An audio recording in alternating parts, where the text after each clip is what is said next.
Well, everyone, welcome to the Shorter Artist Hour, where I talk to my superbly talented friends that I think the world needs to know more about. And we may not talk for a full hour, but that's okay because it's the Shorter Artist Hour because I'm Susan Shorter. And today I am happy to introduce you all to the master of complex composition, the wizard of wondrous art creation, my friend, professional artist Ralph Horsley. Hello, thank you very much for that introduction. That was very kind of you, Susan. I appreciate that. Oh, of course, it's a well-earned title or titles. This is my first like overseas interview. You're in the UK. Oh, okay. What part of the UK are you in? I live in Leeds, which is in the north of England. It's probably about 200 miles north of London, which is quite a long way in the UK, but probably not if you're American. But that means you're pretty close to Scotland. That's my Uh, my dream trip. yeah, probably a similar sort of distance, maybe a bit less up to the Scottish border. Yeah, Nice. yes. Well, I And I feel was like born in Scotland as well, so I can claim to be Scottish if I want to. oh, My parents were from London, but I was born in Aberdeen, so. that is so cool. I feel like whenever I see pictures or video of that place, it feels like there's like old magic in that area with the landscape and the folklore and everything. Do you feel like that might have inspired your love for fantasy at all? Oh, I think it must have done really. I think growing up with sort of castles around you and whatever else. I mean, I grew up in a small town called Kendal in the Lake District, and actually Henry VIII's last wife came from there, Catherine Parr, and there's still a castle a ruined castle on top of a hill in the centre of the town, and then the other side of the river there's a Iron Age hill fort, and then there's a remains of a Roman fort in a bend in the river. So yeah, there's a bit of history around you, really. I think it sort of seeps in, maybe. Wow, absolutely. I'm gonna have to come visit you. But it would be, I think, weird to see Well, that. you'd be very welcome. You'd be very welcome to come visit. As I say, as I mentioned earlier, I'm hosting at present, so there's a fellow artist, Jeff Laubenstein's over. That's so cool. So is he going to be just randomly walking behind you here and there? And Well, I think he's gone. I think he's got a shy and he's gone off to hide in the bedroom. But it's hard. Let's see. I am curious because we would have grown up with different things, growing up in different areas. What do you think that you might have seen as a kid, whether it's like a TV show or your favorite book or even greeting cards? What gave you the idea that you could do this for a living?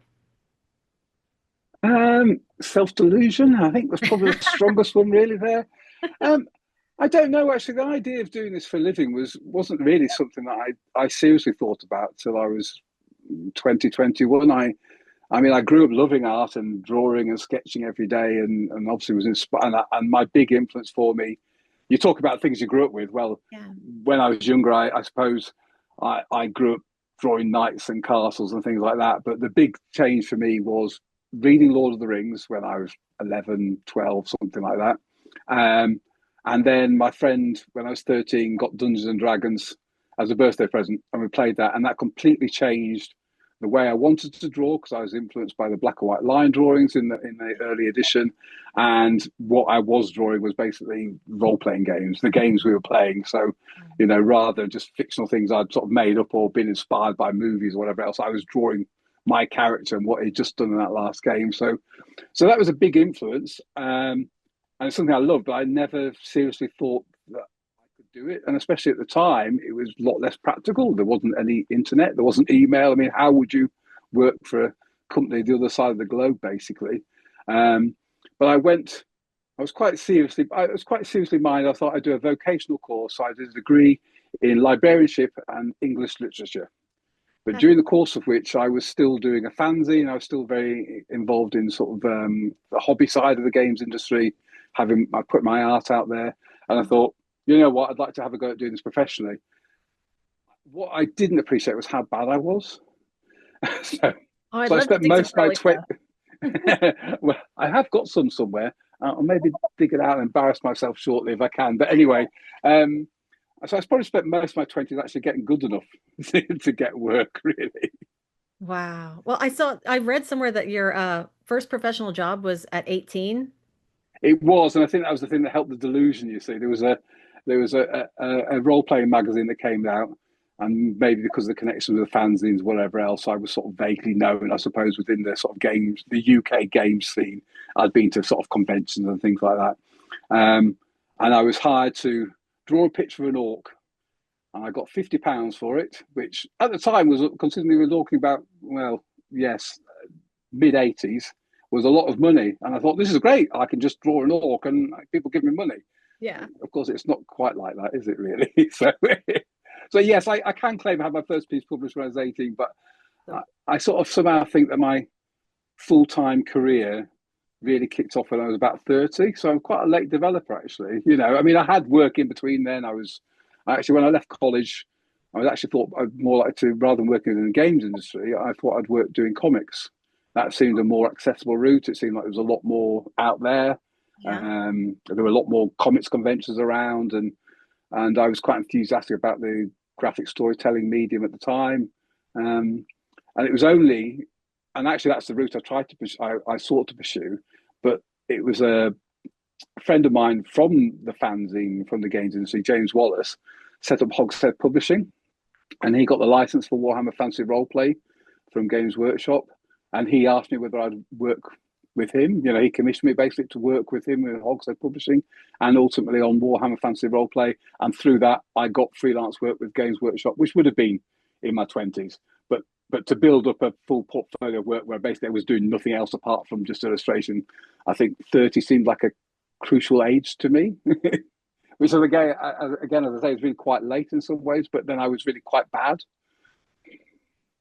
But it seems like it was meant to be because that was one of the things I was gonna ask you is like how has the industry changed since you got out there? Especially if you're trying to get work with companies in the US. We didn't have the whole internet thing going on then. No, well, that was the huge change. The fact that you can email clients. I mean, and also the other thing was, of course, that I didn't have access to. It took me a long time before I actually met anyone else that was even trying to do the same sort of work. I mean, I felt quite isolated in that sense. Now you can go on the internet, you can obviously see other artists' social media pages, you can contact with them. People are doing YouTube videos, there's tutorials, there's a lot of information out there. But at the time, there was none of that. Basically, I went to the local library and was lucky if there was some books on perspective or anatomy. So I wasn't maybe the best at teaching myself. Maybe quite unguided in that sense, and maybe as well the materials weren't out there to help in some senses. So I feel in that way, maybe the industry is. I'm trying to think of the right word. Not necessarily easier to get into, but there's more information out there to help you down that avenue. That makes sense. Um, Yeah. People like kind of like have a mixed feelings on art school now. Do you feel like I enjoyed my experience and I do feel like it help mold me into the artist that I am today. Do you feel like it was worth it for you? Well, I never went to art school. As I say, I actually did a degree in librarianship. That's why, as I say, I spent most of my 20s teaching myself, really. I guess I Uh, just you know, I, I, did it I, together. I, yeah, I'd done, well, the equivalent of high school in the UK. I was at secondary school and I did what's called A level. So I did study art up until I was 18. But then when I went to university, I was just basically just drawing as a hobby, really, drawing and painting as a hobby. And also, as I say, I was quite fixated on the early Dungeons and Dragons black and white line work. So I wasn't even painting. I was painting miniatures, but I wasn't painting art. That sort of came later, really. Um, yeah, sorry, I've lost my thread a little bit there. Hey, no, you're good. We're just chatting. You're fine. No, no, it's all right. No, but I just lost the thread of where I started. And I've got like just a ton of just different things that I've No, like keep firing away. I'm happy to written try and down. answer anything. Yeah. Right on. One of my favorite things, I love everything that you do. I Oh, just, that's very kind. you have very like rich color palettes. You paint with confidence. There's a lot of energy. Like everything seems, nothing seems second, like you had a second thought about it. It's just, it all looks intentional. And yeah, those color palettes It was are, when you said I didn't have a second thought, it made it sound like it wasn't considered, but no, no, but but just like you're like, I know how this is supposed to look, and the composition's perfect, and the color theory is perfect, and all of that. The things that well, really grab me on your page, though, are those complex illustrations with 1,000 freaking figures on them. Do you do those for personal work or are those client work? both actually. Well, going back to what I was saying, when I started out, when I was a kid and I was sat drawing in front of the TV, the way I used to draw really was multi-figure scenes. I would, there were big battle scenes, or I mean, I loved sort of doing big battle scenes, and that's supposed to be a narrative. I think maybe this is true of a lot of artists. Maybe we're quite good at inhabiting in imaginative space, And for me, maybe the drawing and being in that space of the drawing was living within my imagination. So that story that I was realizing on the page was very real, but it was also evolving. So I would say, all right, I'd draw a knight fighting and I don't know, a baddie or something, and then okay, well he's beaten him. Then there'd be another, there'd be more elements added to the story until the page basically was filled up. It wasn't considered; it was just evolved with the narrative in my head. I'd just add more and more things, and then I'd turn the page, and it'd be the next thing. Maybe that's why I like the graphic storytelling element. So it sort of appealed to me because I would draw the next page where the castle door had been battered down and the wall had been collapsed or whatever, and it'd be,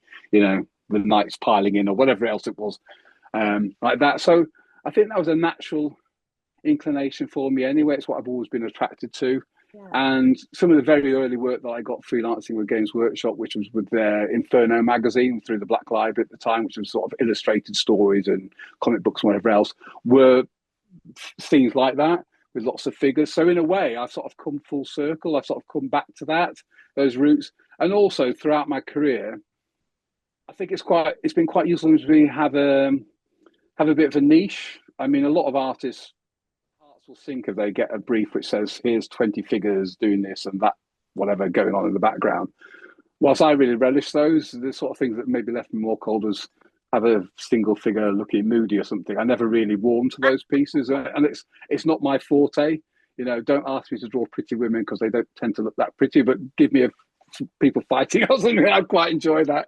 So, so yes, I think it's always just been a natural inclination. I know it's not for everyone, but it seems to suit me, and I just really love doing that sort of work. Really, I like the challenge of those compositions and the complexity. And also, I mean, I think as well. So there's the two things. There's one, as I say, it's useful to know that art. I think it's been useful for art directors to say we can ask Ralph to do this, and rather than it's heart sinking and just sort of like doing it half-assed because it's twice as much work as another piece, I'd actually throw more effort into it in a way. So I think they always felt like they got value out of it, and that I'd be happy to get it rather than complain about it.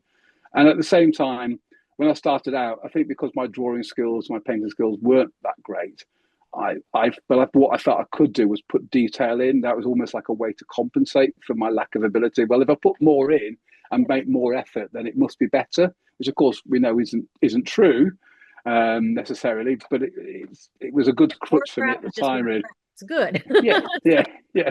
You know. So I'm curious, whenever you do these for a client, that's so much work, and you have all these little stories going on and side stories within the cities or whatever that you make. How much do you show them in a rough sketch? It seems overwhelming. Um, well, it depends within the actual sketches. My sketches are usually quite tight, to be honest. So Okay.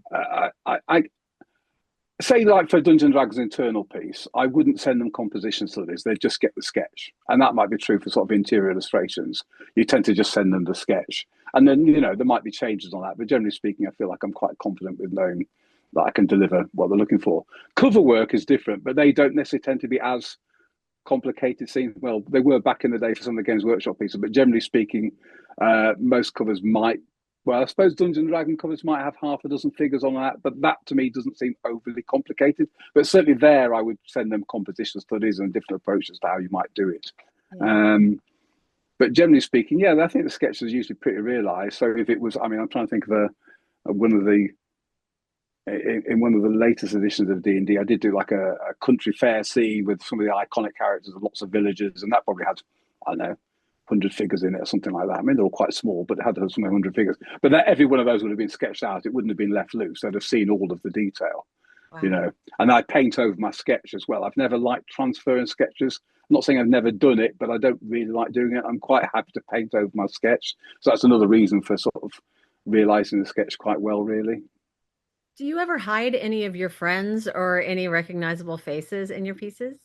Very rarely. It has been known. I've maybe put dogs in Oh, things like that's that. sweet.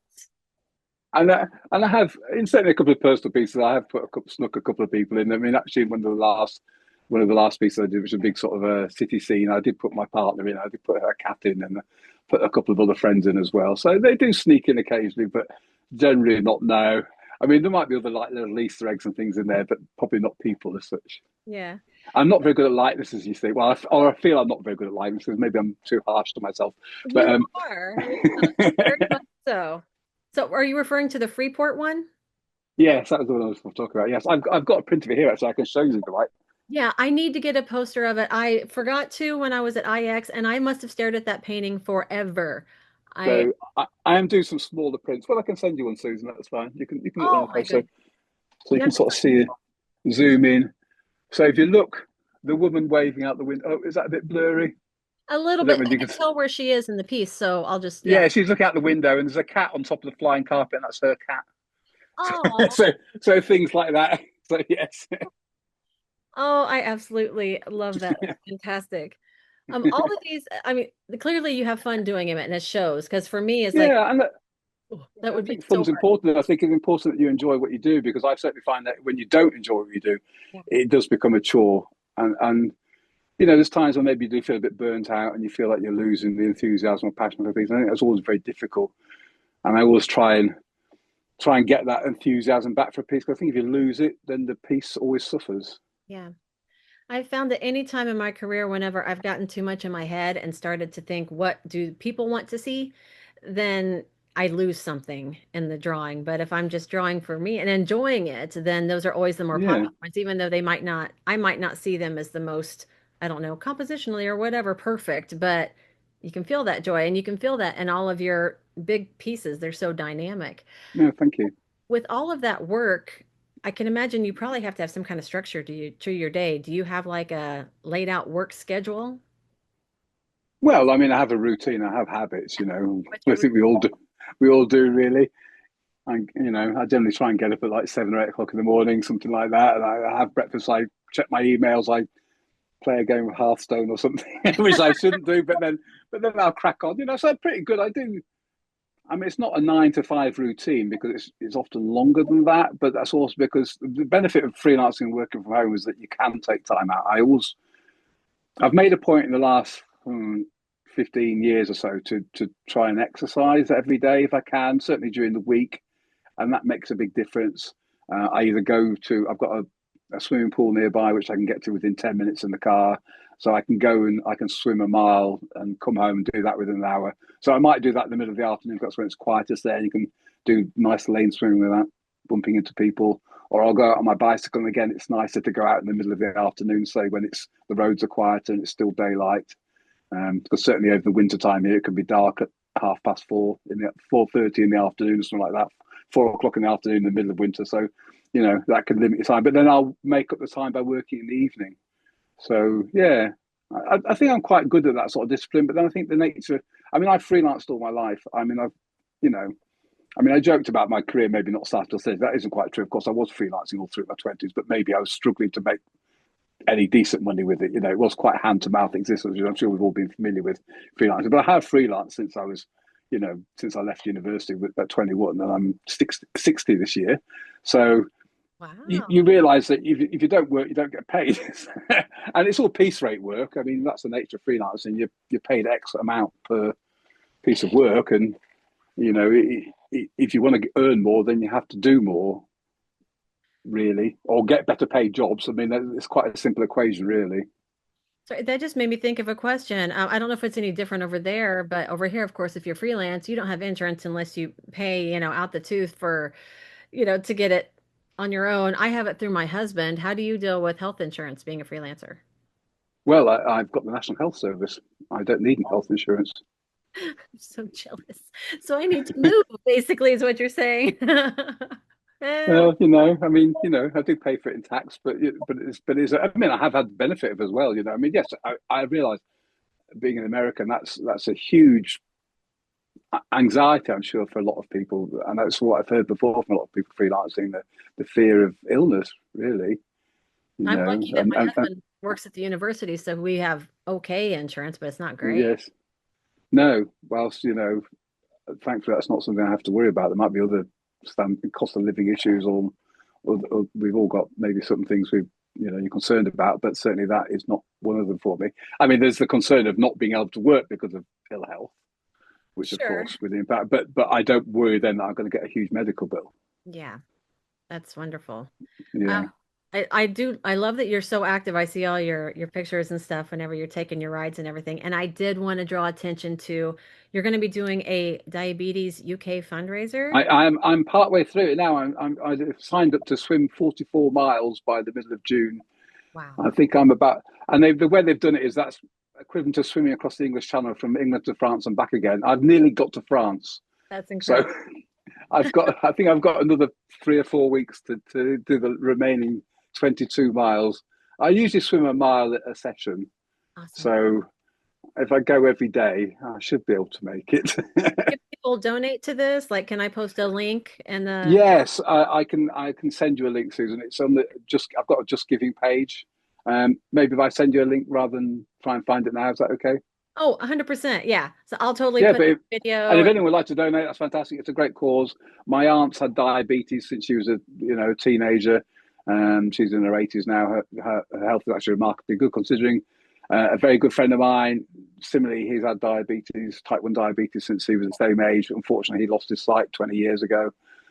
So it's sort of quite a cause close to my heart, I suppose. Yeah, Well, that's wonderful. and it's a good motivator for me to get out and to try and stay healthy myself, really, Yeah. because that's the other thing. We have such sedentary jobs, and as I say, got to a point where I realised that I just wasn't getting any exercise at all. I drive everywhere in the car, don't leave the house. You Yeah. have it shows if you unfortunately.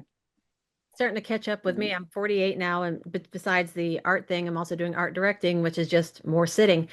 So Yeah. yeah, I started going to the pool, and because just the aches and pains is ridiculous from sedentary life. Well, I mean, you mentioned that, and that's the thing that's surprising. Actually, I think every artist that I've spoken to now that's reached sort of our age, or even younger, all seem to have some sort of issue around their health to do with the work, which is Sure. surprising. I mean, I myself had an issue, as I say, going back probably. Well, actually, to be honest, it was around the time that I took up swimming because it was one of the problems. I had such a bad repetitive strain injury that I couldn't hold the pencil anymore because it was too painful. Oh, Uh, wow. and that was all to do with compression under the nerve bundle of my shoulder blade.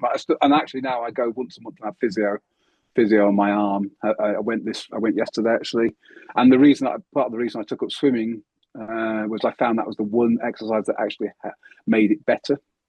That really helped because it sort of opens up your shoulders. Swimming front crawl especially really opened everything up, but I still have problems on this arm. Thankfully, it's manageable now. It's never been as bad as that.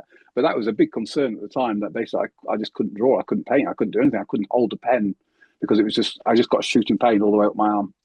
And I had sort of carpal tunnel syndrome. I had a golfer's elbow. I had, everything basically. And so it did take quite a bit of management, physio and changing my whole work setup and taking breaks and doing all this stuff. So yes, certainly any advice to anyone out there that's starting out on their art career or partway through it, think a lot about your work setup. Think a lot about taking breaks. Think a lot about exercising because you will suffer in the long term. And it's surprising because you think painting and drawing would be the most gentle Yeah. occupation there. It's not hard physical manual labor, but it does take its toll. Yeah. Any repetitive thing. I mean, for me as well. Talking about you were saying earlier about thinking of how work was. Well, at the time, pre-internet, pre-email, when I was working for Games Workshop, the routine was much as it is now. You send off sketches, you get reviews, you do finals, but it was done by post. It was done by the mail, and I used to have to go to my local post office. We had a really feeble photocopy, which never had enough toner in. So I used to have to press really hard with my pencil sketches so that they reproduced. My And I gosh. think that was what led to the problem because I was just pressing really hard all the time when I was drawing. I mean, obviously the first pass might be quite light, but the finished sketch would be actually quite. I'd have to be quite solid on the page, and I'm sure that contributed to that. But who knew? Yeah. God, I'm glad you were able to reverse some of that. That's the scariest thing, thinking of It, doing it damage to was the arm. it was scary at the time. It was very scary. Yeah. Well, on a lighter note, you seem to be traveling an awful lot. I just saw that you were in Tokyo at a show. And last week I was in Las Vegas, Oh my so God. I've been to not the Bellagio, that Vegas one. Forget the name of that Magic Con. resort. Oh, well, it was a Magic. It was at the conference center in Las Vegas. It was the Magic Con. Okay. So I've always done a few shows. I've gone to Gen Con in Indianapolis probably the last 20 years. That the Sure. first time I went to America was for Gen Con. That was back in the mid 2000s, something like that. So I've always sort of done the occasional show, maybe two or three big shows a year. Um, but certainly the last few years, I've been more aware of this Magic the Gathering based shows. So not just general games conventions, but ones that are specifically tournaments and events around Magic the Gathering. And I've been invited to more. So I've certainly been exploring the possibility of going to those for two reasons. One, of course, is financial. It's great to go Sure. and make money, selling prints and signing cards. It's clearly a benefit, but it's also great to go out and meet people who the games are designed for, to meet the fans. But also, I said, well, look, I can do this. I can potentially, I guess you could say, travel the world with my art. So why not? Why not? I'd never been to Japan before. It was fantastic going to Tokyo. It was fantastic going to Japan, and thankfully I could fund the trip and make money off of it as well. Right. And I had 12 days in Japan, so great. Yeah. So I think I'm exploring that as well. Um, yeah, yeah. It's and Because then and the magic cons and the magic gathering events have been really good. But again, I'm trying different ones out, seeing what works, seeing what's good for me, yeah, and then seeing how I feel about the travel. Because much as I like doing these things, I do find it takes out of me, not just the jet lag, but you're talking about routine earlier. I think I'm quite a habitual person. I find that going and doing these shows really disrupts my routine for the next week or longer afterwards. I can find it hard to get back into a workflow. You've lost where my headspace is on a particular piece of work that you're on or something like that. So yeah, they're great, but they are disruptive in their own way as well. sure. Even good trips take something out of you. But Yeah. I was curious, yeah, what the criteria was to make it worth it for you to be traveling abroad and all this kind of stuff to go to these different shows. But it makes sense with the Magic connection. What I was thinking about with the resorts was the Venetian, because you posted photos of Oh different yes. and stuff like that. So cool. Um, I am curious because I was going to go to Emerald City Comic Con, but back injury from sitting too much, I didn't go. Yeah. No. Here's somebody who travels a lot. How do you do this? Because it's not like you're just packing, what you want to wear and an extra pair of socks. You're bringing Well, your that's usually the least of it. Actually, that's the thing that it cut down exactly. on. So, Um, what do you buy? What do you do? How do you make it happen? Actually, in some ways, I travel a bit lighter than some of the other artists I know. I mean, some people I know travel with three or four suitcases or something like that. I usually have a couple of suitcases that go in the hold. They're probably 23 kilos each. So they're cabin bag. There'll be maybe a small personal item. I tend to abuse the weight of the cabin bag by taking a backpack and putting all the heavy prints in and things like that. Because paper surprisingly weighs quite a lot. Um, the, I don't know, packing for it. I mean, it is. It is. Sorry, I'll try and get back to the start of that. It is hard sometimes to know what to take. I mean, I've generally found, because I work traditionally, that if I can take originals, that helps a great deal. And I've always tried to take originals, say, over prints or posters, because much as more people might buy prints and posters than originals to make the same money. As you might say, I'm fortunate I might sell a painting for a few $100s or even a few thousand, depending on the size. But clearly, to get the equivalent income from prints, you've got to sell a lot more. So if I can sell a painting, let's say I was at Magic Con, I sold a Magic the Gathering painting there for $3,000, but the prints are only $20 each. So you've got to sell 150 prints. Is my maths correct on it? Yeah, 150 prints to get the same income. Yeah. Um, so it's always made sense to me to try and take as many originals as I can because the margins are better on that, if that makes sense. I did find that when I started out, I tended to work a bit smaller than I do now, so it was easier. I did find that when I switched over to, well, two things I think happened. One, my eyesight started deteriorating because I'm now wearing my reading glasses, which I didn't appreciate for a while, but I did realize that my paintings were getting bigger and a bit looser. And then I got glasses and realized why. So, and also I switched to oil paints, and I found that I quite liked working larger with those. So they actually got to the point where they wouldn't fit in the case, and that became more problematic because then you have to think about shipping things, and that incurs more cost and more difficulty and whatever else. So if anything, I've started shrinking my paintings down a bit again so I can fit them in my suitcase. And I've basically I've always had good suitcases. I've got nice hard shell Samsonite suitcases.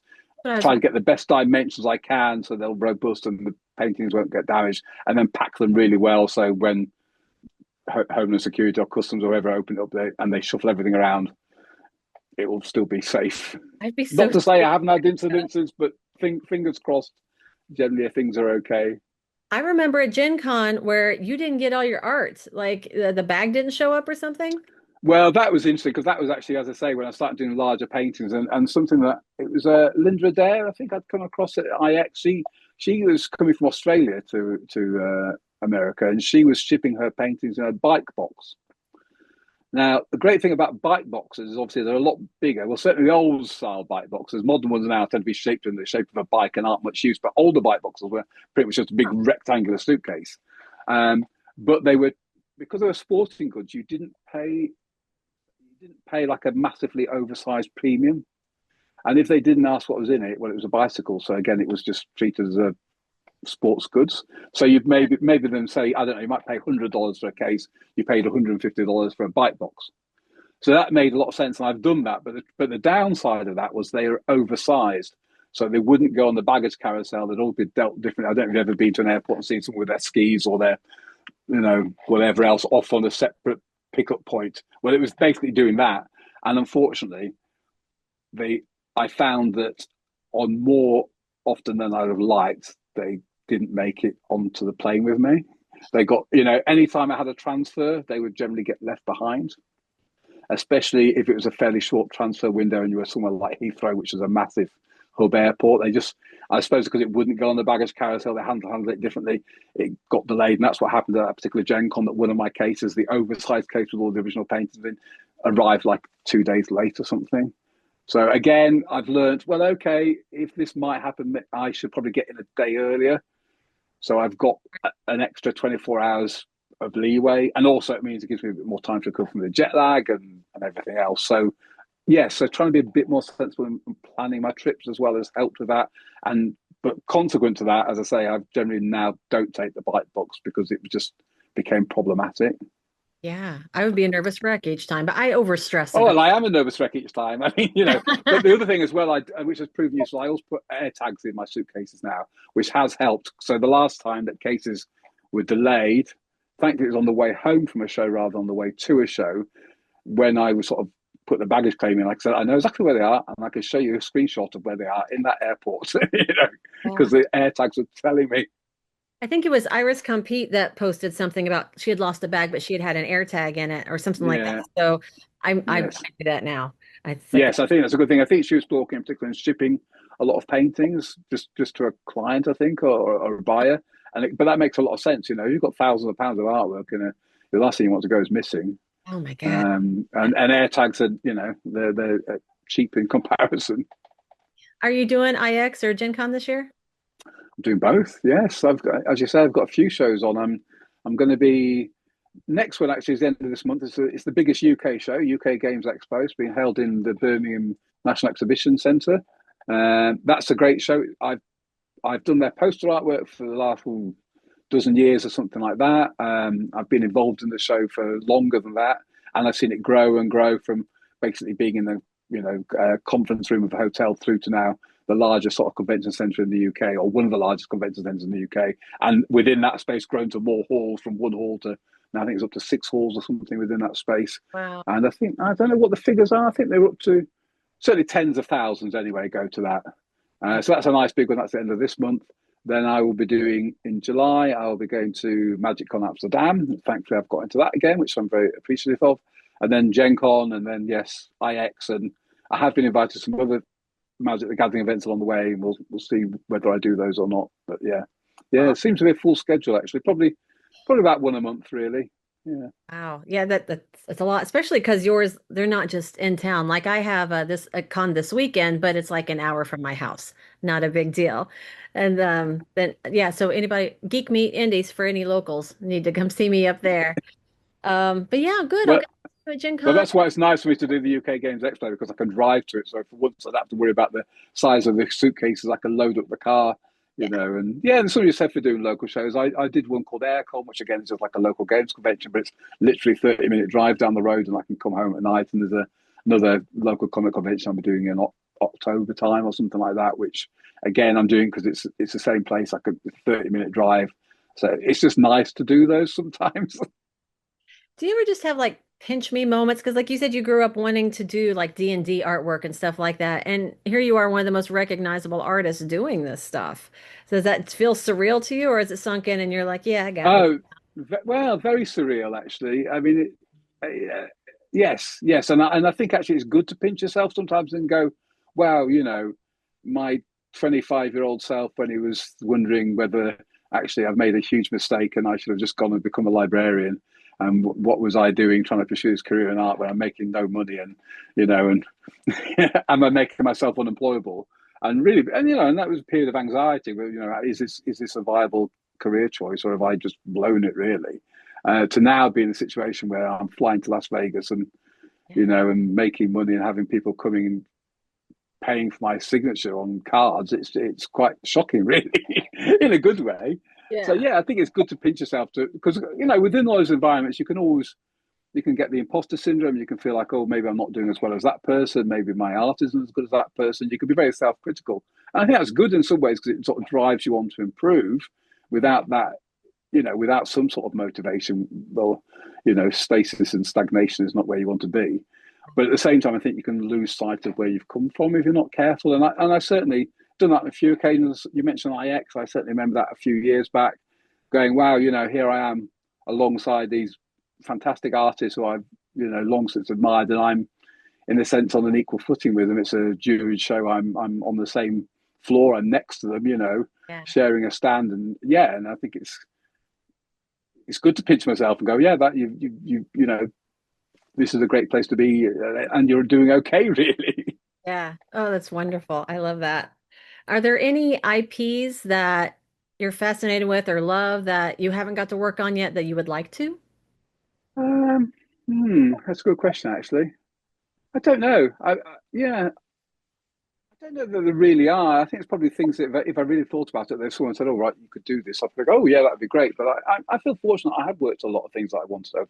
You know, as I say, I've worked on Warhammer, I've worked on D&D, I work on Magic the Gathering. I've worked for most of the major role playing publishers, and so in that sense, I mean, I've done Middle Earth stuff.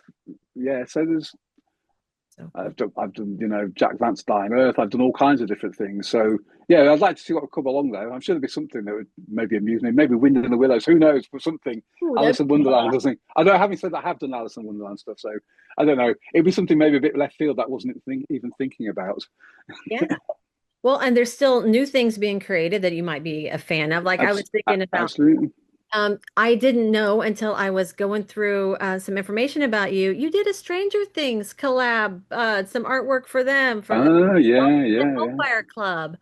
That That's was so great because that was it was all black and white line work, so it was a deliberate reference back to those early editions of Dungeons and Dragons. And as I said to you earlier, that was my starting point was seeing those that first basic rule book of D&D and the black and white line work and wanting to try and imitate that. I remember that's when I shifted from using a pencil to. I remember for one birthday present, my grandmother got me a dip pen and a bottle of ink, you know, and that was because I wanted to draw in that black and white line work style. So going back and doing black and white line work that deliberately referenced that, but was Stranger Things related, was great. It was a great project. But the contract was quite. The contract, as far as the pay and terms and conditions, was fine. But the thing is, I can't sell any of the originals or anything like that. They've got to stay in a cupboard. so there is that slight loss. It would be nice to get those out into the world and share them with people. But hey, my cupboard's happy to have them. yeah, I bet. So, did you get into Stranger Things at all? Oh yeah, I watched it all. Yes, it's one of these things where I think with a lot of longer running TV series, there often is a diminishing return, or what was particularly charming about them or appealing to me at the start maybe becomes less so. So I think I really liked the first few seasons when it really was just a bunch of kids playing D&D in the cellar. I think when they became a bit more like action heroes, it maybe lost a bit for me. I loved it from start to finish. However, those first few seasons are my favorite because I'm a Yeah. kid of the 80s, so it just takes me back to childhood minus, the Demogorgons and all that kind of. Yes, yes, and I think that's the same for me. Well, although I didn't grow up in that same culture, but same sort of era, really. Yeah, as I Yeah. say, I think I quite like the small town feel of it, the sort of that sort of. As I say, I think when it became more epic, it sort of lost me a bit. But not that I didn't enjoy it, but just maybe some of the things that really appealed to me were less there at the end. Yeah. You know. Well, Mhm. I grew up small town Indiana in the 80s, so Okay, that that's that that. was absolutely it, was it? Yeah. Let's see. Oh, have you ever, because you mentioned about like you've always been working in art, but have you ever had to take a non-art job to help pay the bills? And what was it, or what was the weirdest one? What do you got? No, thankfully I've managed to avoid that one. Really, I mean, when I was a teenager, I did, I had summer jobs. Okay. I worked in a greengrocer. I worked making Kendal mint cake. If anyone's ever heard of Kendal mint cake, which is, it's a well, it's a it's a very sort of localized. I suppose you could say it's a delicacy, but basically, there's lots of glucose and sugar in a bar form, which people used to take up mountaineering because it was a good source of energy. Um, but Not apart from that, I think briefly when I left university, I did some temp work. I worked in a warehouse doing picking and things like that. But at the same time, I thought that doing those jobs, although they brought some money and they didn't bring much money in, they were obviously unpaid, low paid, unskilled work really at the time. And I realised that if I was going to do them, I just would have no time to make my art, and I wasn't going to improve. And it seemed a bit of a. I thought if I'm going to do that, I might as well go and try and become a librarian, rather than doing little jobs on the side to try and keep myself going. So, and also, like we mentioned, the NHS at the time, I was very fortunate in that the benefit system uh, was reasonably favourable, and actually for a couple of years, I was actually on a government art scheme, whereby they sort of you got a certain amount of money each week, which was basically, and I went into like an office space. So although effectively I was on what you'd call welfare or benefits sort of level, there was an office you had to go into, and they provided some art materials and a workspace and things like that, and sort of like photocopying and postage is a way to encourage people to try and develop art-based careers. So it wasn't just artists. There was a theatre group there. There was a few bands. There were people doing playwright. There's a whole mix of different creative people in there. So that was really good actually. Surprisingly effective government scheme, which actually was only local to the city I was in. It was like a trial scheme. So I benefited massive from that. As I say, it was a good point in my life, and it gave me a lot of support and made a big difference. So that was a benefit, I suppose. That's wonderful. But that Yeah. leads me to another question. A lot of artists are creative in more than one area. Have you ever delved in with to theater or any music? Are you musically talented at all? Or do you like sculpture, woodworking? Uh, I've always, well, talk about the musical thing. No, not particularly musical talent. I was briefly in a band when I first moved to the city, to Leeds, but we only did two. I think we did one gig, and I realised that I wasn't cut out to be a bass player. And much as I might have wanted to be a rock star, I wasn't cut out to be a bass player. And I realised again, it was one of those things that I either spent lots of time practicing the bass, or I spent lots of time drawing, and I preferred drawing. So, and then someone stole my bass guitar, so that sort of somehow decided that one for me as well. Uh, but apart from that, no, I've always really enjoyed modelling, and I'm a big gamer. I've done a lot of tabletop miniature gaming over the years, and I've always enjoyed sort of doing figure conversions and sculpting miniatures and making terrain and stuff like that. So I suppose that's a sort of creative side, I suppose, there really. And I've done a little bit of sculpting for myself, but generally speaking, I'd rather be drawing and painting, really. Yeah. Well, that Yeah, worked out pretty perfect then, what you're doing for your living here. Um, yeah. I do have a question. So well, I have to call out the painting because it's so freaking cool. The Darkness Descends that you did for Magic the Gathering. Oh, right. Okay, you like that one? Yeah. Yeah, whenever you do something like that, I'm just kind of curious, what do they allow? Do you get to sell the original? Do you get to do prints? What kind of rights are you allowed whenever you do a piece like that? Well, I mean, every client is different. They'll have their own Sure. contracts. I think Wizards is quite a good contract, actually, to be honest. I mean, um, in that I feel the pay rate's, reasonable. You can sell the original. You can get permission to sell the color studies, the composition studies. I'm allowed to make prints. I can go through certain agents with them. I can make play mats. You can do other things. Other companies say, and also say when I did my art book, permission from Wizard of the Coast was 2/3 of that book could be made up with their content, That's which an is incredibly generous. yeah. Something like Blizzard say, because I did a lot of work for the World of Warcraft, TCG at the time, and I'd done some work on Hearthstone. They say allowed you to do 1/3 of the book could be their content, which is great. I mean, and you understand why it is, because what Wizards don't want you to do is bring out a book of, say, all my Magic the Gathering cards and me saying this is a Magic the Gathering art book, because that, in a way, you can see how that impacts their brand. But the fact they let me have 2/3 of my book be, you know, D&D Magic the Gathering artwork, I think it's fantastic. Well, say in comparison with that, Games Workshop will allow you no prints. They wouldn't allow you to reproduce any of their artwork in books, but I could sell the original. I mean, that's one benefit of working traditionally. Although, again, latest Games Workshop contracts, although I've not worked with them recently on this, apparently they want to own the original as well, which I think is quite extreme. But Wow. anyway, Yeah. that's another issue which I won't go into. but, Well, um, I have a question. but yes, Oh, go ahead. go and ask the question, please. I read that your last that oh yeah, words. The new piece, Battle Hymn that you posted. I can got That, that here. I can show you if you want. oh, cool, yeah.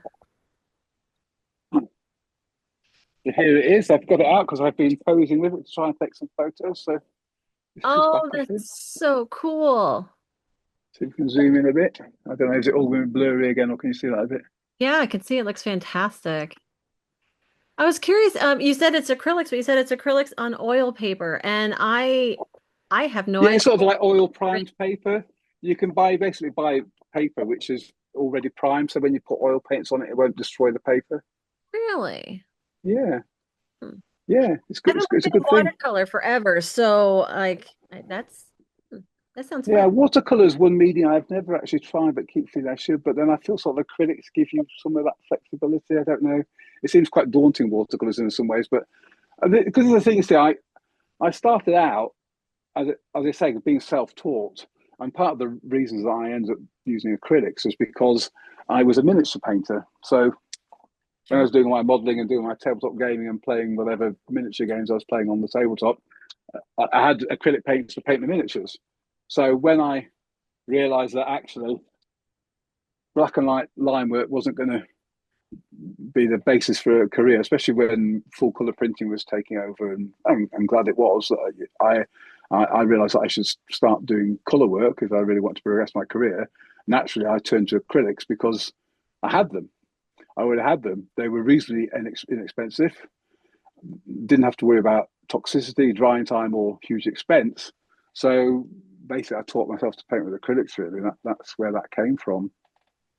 That's awesome. And it's only lately in the last sort of 10 years or so that I decided I would try oils because hey, it's meant to be the best medium out there, and obviously there's a lot of artists I really admire who do great work with it, and I've really enjoyed painting with it. But I do wonder whether maybe just because of what I was my first love or my first experience that maybe I'm naturally a better acrylic painter, or there's something about the immediacy of acrylics that I like. I think I tend to quite like building up washes and layers and things like that. Whilst with oils, I feel that you have to be a lot more. I find I have to be a lot more considered with them, and really, although I will plan out my and because what I do is I do my color studies are basically laser prints of my sketch, and I'll paint over them in acrylic paints. And I was doing that more and more, and enjoying it more and more, and then thinking, well, why am I really enjoying this process? But then I'm switching to a different medium to do the final when I should just do what I'm doing here. So it just seemed natural to switch back to that. Not that I'm ruling out oils by any means. I think they're great for some things. Love painting clouds in oils. Hate painting clouds in acrylics. But so horses for courses, isn't it? Really? Yeah, I have some oils over at the studio. I did a lot of it in college, but it's been so long and I've just been doing watercolor or toned pencil work and stuff. I've gotten to where I'm scared to try it again. I'm intimidated by it. And I used to love it. But Oh, that's funny, especially if you've had that experience that you should now feel intimidated by it. yeah. Yeah. Anywho, you mentioned artists that you're But inspired by. no, but I was going to say, sorry, I'm just going to Yeah, interrupt you there. You're saying about using the pencils. That's the other thing as well. I suppose again, the last couple of years, it's like I'm trying to open myself up to more mediums. So yes, I should use watercolors. It's like uh, why not make pieces a bit more multimedia, really, in a sense? Why not bring in some colored pencils? Why not bring in some inks on top of the acrylics, whatever else? And I certainly want to do that more or explore that more. Not be scared of things. I think that maybe, as you say, we can be quite easily intimidated by stuff we're not familiar with. But again, what I was saying earlier, if you don't push yourself, you don't try these things, you're not going to progress. yeah. And you might find, oh wow, actually, I really like this. I really like working with colored pencils. I can get an effect that I can't achieve so easily with something else. And yeah, so it's good to be open to those possibilities. So try not to be too scared. And it's good to still play with art, you know? It's like, oh Yes, my yes, gosh, yeah. play. I think yes, play. Absolutely, I think it's a really good thing. It's like I was saying earlier about wanting to have enthusiasm for a piece. You've got to enjoy what you're doing, and part of that is having that play mentality. Yeah, that's great. Yeah. Yeah. So what artists get you excited when you see them at IX or wherever? Like who, yeah, who are your people? All of them, too many. That's the problem, really.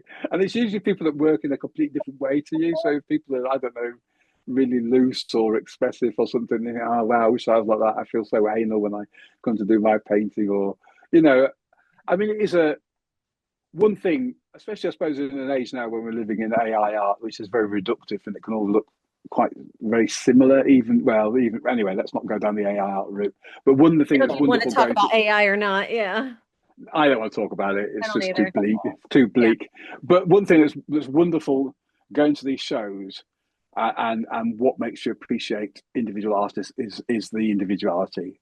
Yeah. You can recognize someone's style. You can recognize how they're different from other artists.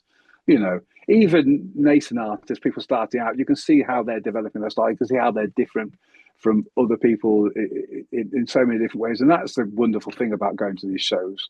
You talk about me going and doing different shows, and me saying how back in the day, it took me years before I met another artist. But now, I go to these shows and you can see all these different artists and be inspired and and also talk to them, get information. I mean, that's when before I started picking up oils, I spent quite a bit of time talking to all the different oil painters that I knew, saying what medium to use, what surface to use, what any particular advice or approaches, and then taking that and cherry picking from what I liked or trying out different suggestions.